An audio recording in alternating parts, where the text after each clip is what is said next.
today's focus is going to be on lesson planning and delivery here at the district. To give you a sense of what we may be covering may not be anything really dramatically new, but to give you a sense of our district's take on it so that you'll have a chance to kind of work with what you already know and turn that into lessons that will be effective here at our district.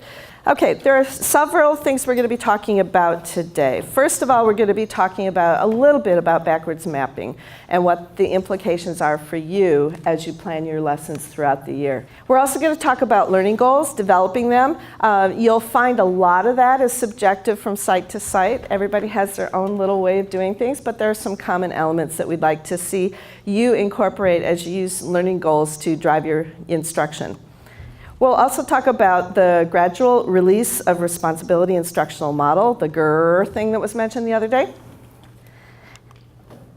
And we're going to put all of those pieces together by going through a basic lesson planning tool, a template that you can have access to and use as you plan out your lessons from day to day.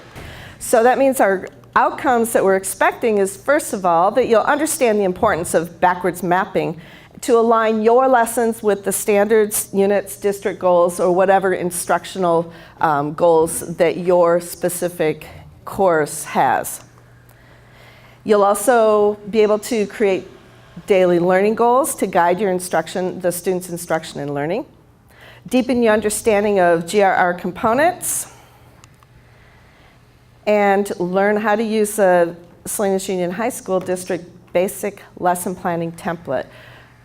There are a couple of other templates that the district uses for lesson planning that are more extensive, but we wanted to get you going on the basic steps that we'd like to see in your lessons.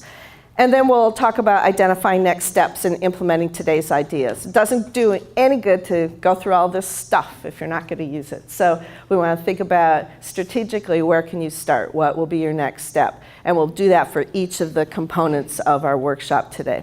What I would like to point out at this point is you might hear this called other things, backwards mapping, backward lesson design, understanding by design. There are a lot of things that are very similar, but the idea is that you're starting from your goals. What is it that your students are going to walk away with? In big picture at the end of the year, and then smaller chunks of that as you build back into your daily lessons.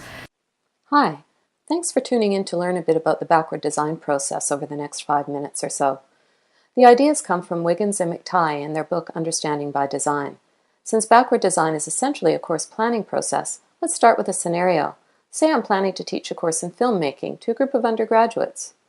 We'll call it Filmmaking 101. I've talked to some colleagues who've inspired me with suggestions for some great activities like script writing, storyboarding. Hey, maybe I can even get them to produce a short film. But hang on. This is beginning to sound like a long to-do list. I need to set the stage for learning, not just doing. After all, what is really important to learn about filmmaking? What inspires learners? And how can they use that to guide their learning? And can I plan for understanding, or does it just happen? The three-stage backward design process is built on the premise that you can design for understanding when you start with your goals and work backward to uncover what your learners need to know in order to meet them. In stage 1, you're envisioning what's important for learners to understand and grapple with, to know and to do. You're defining your learning outcomes. In stage 2, you're identifying what evidence you and your learners need in order to assess progress towards those outcomes. And in stage 3, you'll be designing the activities that will result in that evidence of understanding. Each stage builds on the other and makes it easier for you to design for meaningful learning. It's called backward because instead of starting with what you'll do in your course, you're starting with what you intend for learners to know and understand. Let's see how this works in practice. Back to our course example. I'm hoping that by the end of my course, learners will understand something about the role and meaning of storytelling and be able to apply that understanding to the development of their own projects. Likely an exam won't give me or my learners the kind of evidence of understanding we're looking for. But the development of filmmaking projects will, and that'll encourage them to draw on their own inspirations or questions. And like with all learning, they'll need many opportunities to practice and get feedback on the component parts of a larger project. So we'll build that in, which will include technical aspects and learning how to work together, which are important aspects of the discipline of filmmaking. I also want to make space for thinking and discussing about the essential question, what's the role of storytelling? To get a broader perspective on this, I want students to connect with a broad range of people with different backgrounds and experiences, people outside of class. So I'll build that into my plan. Let's recap. What makes backward design effective?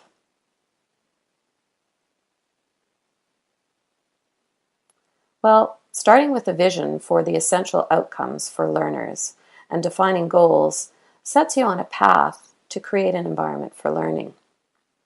From there, planning opportunities for learners to produce the evidence needed to evaluate progress towards goals.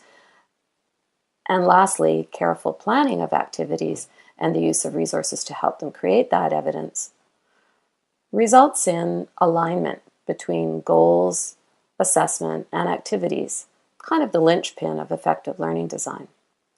Of course, the kind of careful planning that backward design requires involves thinking and questioning at each stage of the process. When thinking about outcomes, what is worthy of understanding? What are the essential questions that learners will need to grapple with? And what's important for them to know and do?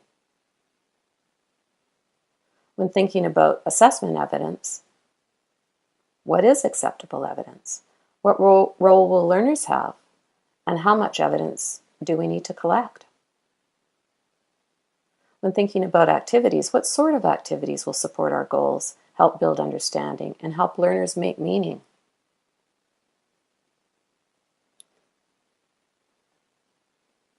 There are guides to help with that process of thinking through those questions.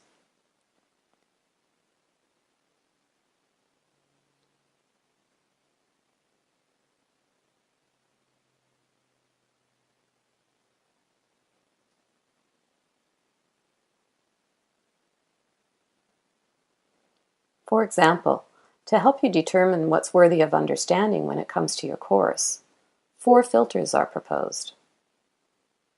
That it has some kind of enduring value, is core to the discipline, requires uncoverage, and engages inquiry.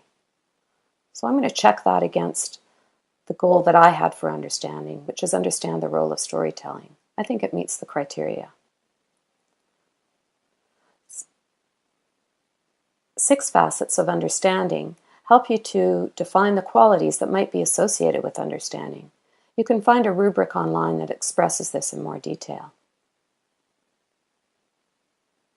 So to sum up, backward design supports understanding, which is really at the heart of meaningful learning. Thanks for tuning in. So if you're keeping that big picture in mind all the time, it can be a bit of a lifesaver if you find yourself in the middle of, say, like week 3, quarter 1, all of a sudden, you're starting to worry about progress reports coming up soon. Jake can relate to that probably. He had to go through the whole progress report thing last year because he started filling in the middle of the year. It can get so overwhelming that you're stuck, oh my gosh, I got to update my grade book, all that stuff. That's a good time to stop, step back, and do that big picture look again. Okay, what is it that I'm wanting these guys to aim for? What do I really need them to know right now? What's important for them to walk away with in my subject area? Sometimes it's information, facts, figures, the flow of chronological events. Sometimes it's a skill, whether it's a physical skill or a reading skill, writing skill. Those are your big picture, more big picture questions. And of course, then that's driving your question, what do you need to absolutely cover in order to reach the big picture goal?